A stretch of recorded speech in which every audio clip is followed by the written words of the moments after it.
Are they secretly disliking you without you knowing? Have you ever walked into a room and instantly felt the energy shift? The smiles are there, the words are polite, but deep down, you know something's wrong. A strange stillness, a glance too quick to disappear. You can't explain it, but your body already knows. The truth is, some people won't openly dislike you. They'll just pretend. They'll clap when you rise, but hope you fall when you turn away.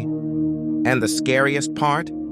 You might never notice until it's too late. In this video, we're going to expose the subtle signs, the quiet resentment, and the psychology behind those who secretly dislike you without saying a word. 2. Why people hide dislike. Not everyone who dislikes you will say it. In fact, most won't, because in today's world, confrontation is seen as dangerous. It risks your reputation, it disrupts social harmony, and for many, it threatens the image they've carefully crafted. So they suppress it. They laugh with you, they sit next to you, they share moments with you. But behind it all, something darker brews. Modern society teaches people to be polite, even when they're bitter, to wear smiles like armor and use silence like a blade. This isn't always because they're malicious. Sometimes they don't even realize it themselves. It may be jealousy, it may be fear, or it may be something you unintentionally triggered. Your success, your confidence, your inner calm. And here's the dangerous part. Dislike that isn't expressed doesn't disappear. It simmers beneath the surface. It shows up in micro behaviors, passive-aggressive comments, and unexplained coldness. Psychologists call it emotional leakage, when people's suppressed feelings spill out through unintentional actions.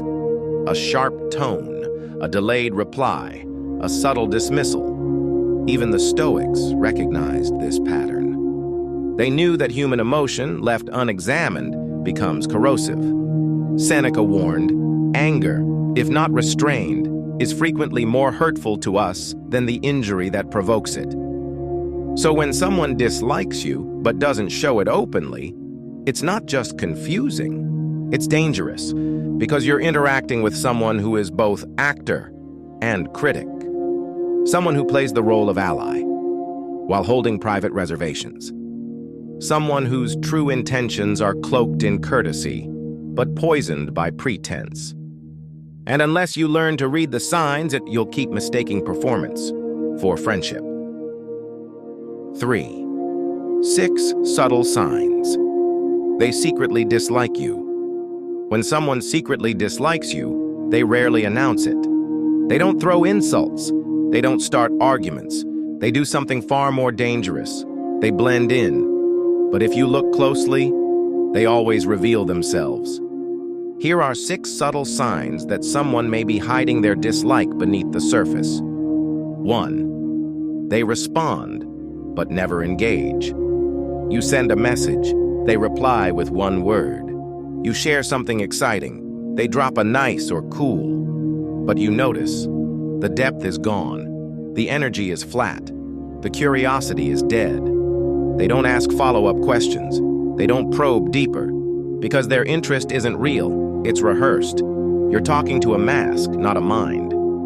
2. Their eye contact is either missing or mechanical. When someone respects you, they look at you with attention, with presence. But when someone dislikes you, they avoid your gaze, or they lock eyes in a way that feels forced. It's either too little or too much. You'll feel it, because it won't feel human. It'll feel cold, measured, strategic. The Stoics were trained to read the face before they listened to the tongue. Why? Because energy doesn't lie. Words do. 3. Their smiles are tight-lipped and fleeting. A genuine smile comes from the soul. It softens the eyes. But a false smile? It disappears the moment you look away. It's a performance, and you'll see it in group settings. When others laugh, watch their reaction. If they're faking it, you'll catch it in the delay, the stiffness, the effort. 4. They're there for your struggles, but disappear for your wins. This one stings. They'll console you when life hits hard. They'll listen when you vent. But when you finally rise, silence. No excitement, no message, no acknowledgement, because your success reminds them of their own stagnation, and they can't clap for what they secretly envy. 5. They use sarcasm to take subtle jabs. They'll say it was just a joke, but you felt the sting. And so did everyone else in the room. They might mock your habits, undermine your efforts, question your motives in front of others. Passive aggression is their weapon. They want to hurt without being held accountable. 6. Their body language betrays their mouth. Crossed arms, leaning away, minimal nods, restless tapping. They say they're fine, but their posture tells a different story.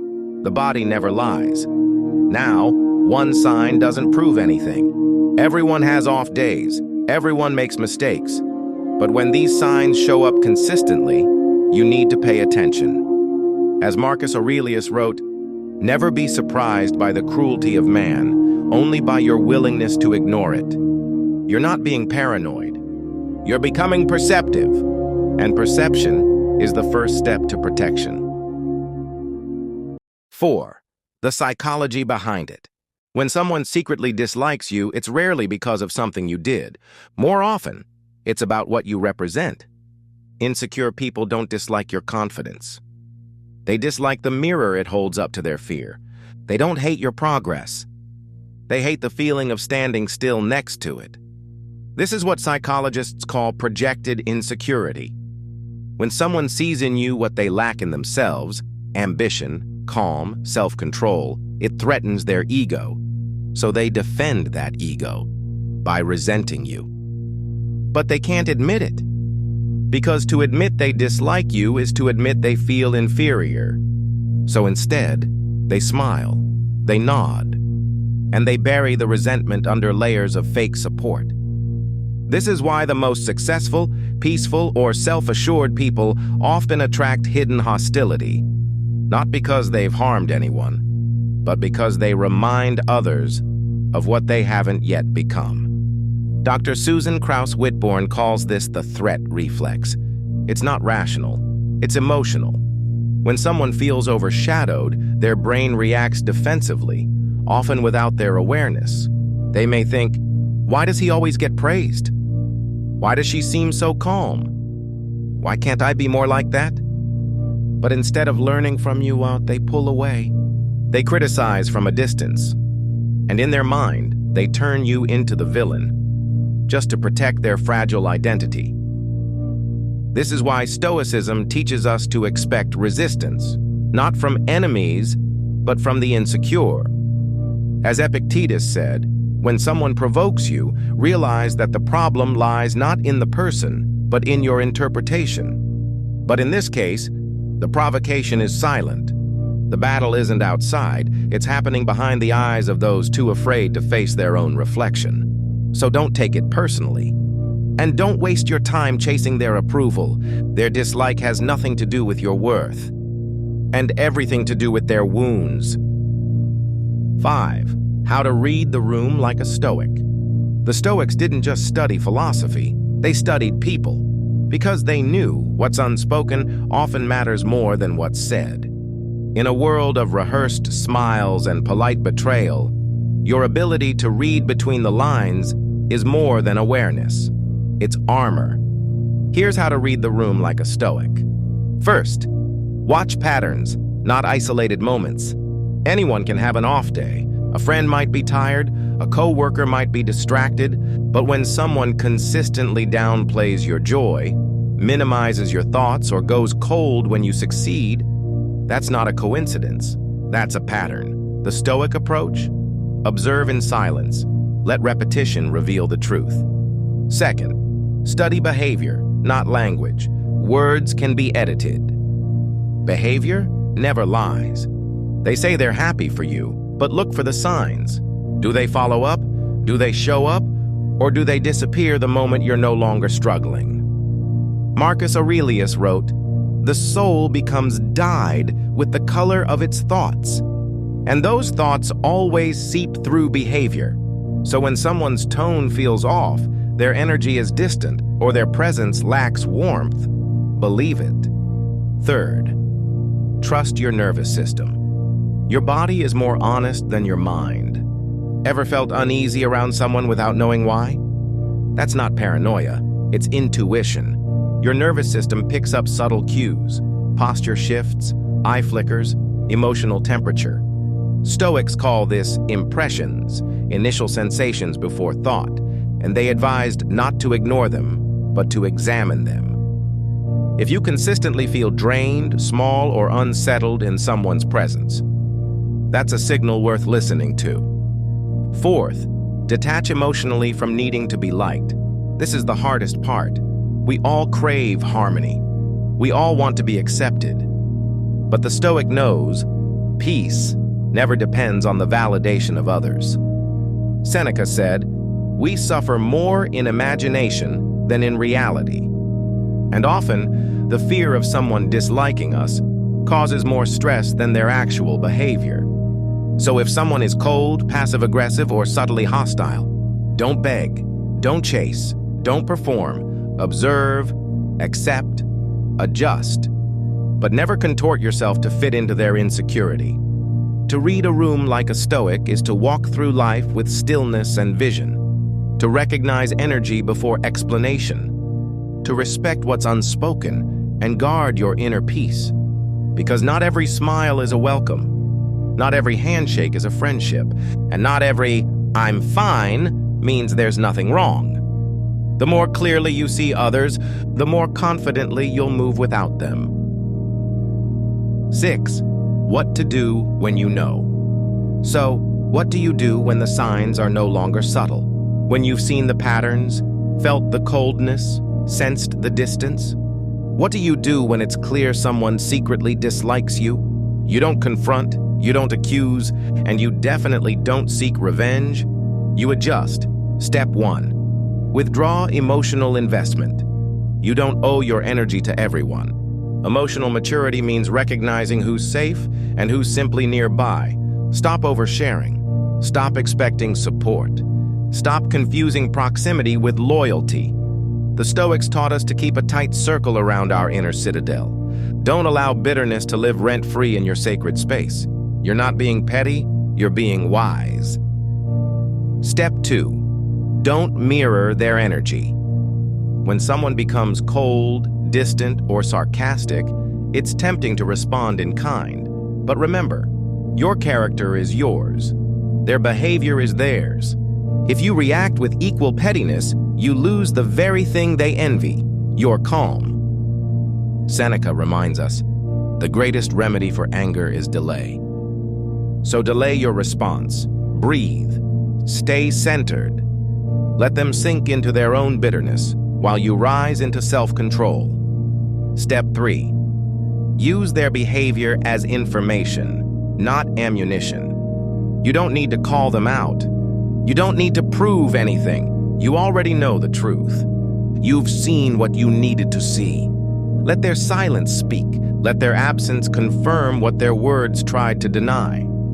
Use this knowledge to make quiet decisions. Protect your peace. Adjust your boundaries.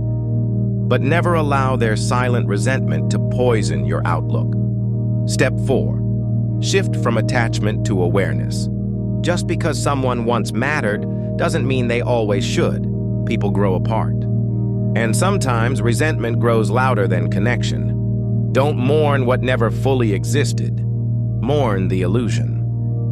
Then move on with clarity. Marcus Aurelius wrote, "When someone does wrong, the harm is to themselves, but you can choose to remain unharmed if you do not respond in kind. Your peace is your power. You don't need closure, you need consciousness. And now you have it." 7. Final reflection. Rise above hidden hate. By now, you've seen the signs. You've understood the psychology. You've learned how to observe without reacting. But now comes the most important part. How do you rise above it? When someone secretly dislikes you, the temptation is to shrink, to doubt yourself, or worse, to chase their approval. But the Stoic doesn't chase shadows. He stands still and lets the truth walk into the light. Marcus Aurelius once said, "The best revenge is not to be like your enemy." That means no bitterness, no pettiness, no retaliation. Instead, you do the opposite of what they expect. You grow louder in your peace. You become bolder in your boundaries. You walk with even more clarity and composure. Because nothing confuses a secret hater more than your refusal to stoop to their level. Here's what rising looks like. You stop explaining yourself to people who've already made up their minds. You stop proving your worth to those who are too wounded to see it. And you stop dimming your light just to make others comfortable in their darkness. You realize that their quiet resentment isn't a reflection of your failure. It's proof of your evolution. And the truth? Some people only love the older version of you. The one that was smaller, quieter, less certain. Now that you've grown, they feel left behind. That's not your burden. That's their lesson. So don't carry guilt for growing. Don't seek closure from people who were never open to you. And don't water dead soil hoping for new roots. Instead, be like the Stoics, strong, still, and unmoved by those who cannot love you honestly. Let their silence speak. Let their withdrawal confirm your intuition. Let their absence become your teacher. And let your life be your loudest answer. Segment 8, Outro. Guard your energy. If this video opened your eyes even a little, don't keep it to yourself. Like, share, subscribe, and drop a comment below. Have you ever felt someone secretly disliked you? How did you deal with it? I read every word. Until next time, protect your mind, guard your peace. And never forget, the people who dislike you in silence fear what you represent in full volume.